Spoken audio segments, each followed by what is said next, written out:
¿Alguna vez te has preguntado por qué, cada diciembre, millones de familias se reúnen frente a un pesebre y recitan la novena de Navidad como si fuera un ritual que detiene el tiempo? La historia detrás de esta tradición es mucho más emocionante de lo que imaginas.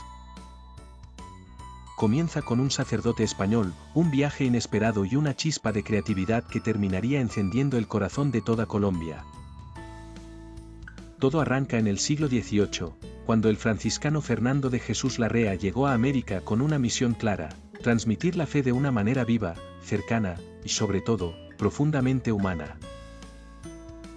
Larrea notó que la gente necesitaba algo que los conectara con el misterio del nacimiento de Jesús, algo que no fuera solo rezar, sino sentir.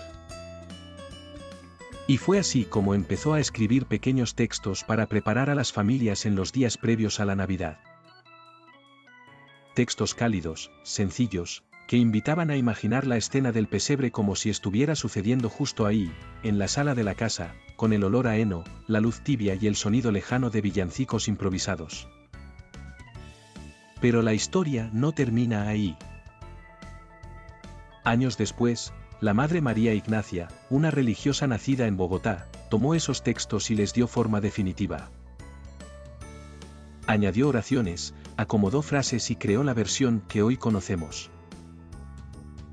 Su obra se volvió tan popular que empezó a viajar de boca en boca, de casa en casa, convirtiéndose en una tradición familiar que, más que un rezo, es un encuentro. Y mientras la novena crecía, también lo hacía otra costumbre que se convertiría en su compañera inseparable: el pesebre.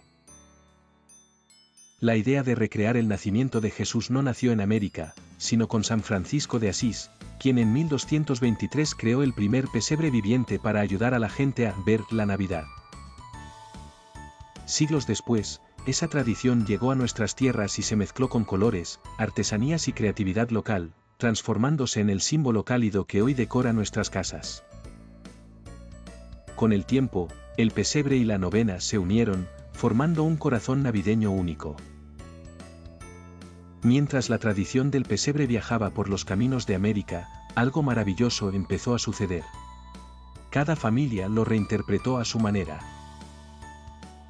Algunas ponían figuras de barro hechas por artesanos, otras usaban madera, tela, incluso cartón reciclado. Lo importante no era el material, sino el sentimiento. El pesebre se convertía en un pequeño mundo que reunía a todos alrededor: padres, hijos, abuelos, vecinos. Y cada figura tenía su propia historia. El río hecho con papel aluminio, la casita torcida, el pastor que siempre se caía, la estrella dorada que cada año brillaba un poquito más. Era como si la Navidad se metiera en cada detalle para recordarnos que lo sencillo también puede ser sagrado. Y ahí es donde la novena se vuelve protagonista. Porque una cosa es ver el pesebre, y otra es sentirlo cobrando vida con cada oración.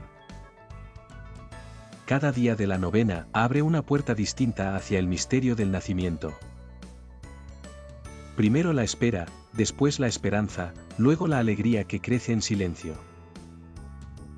Todo acompañado por villancicos que rompen la rutina y llenan la casa de ritmo y tradición.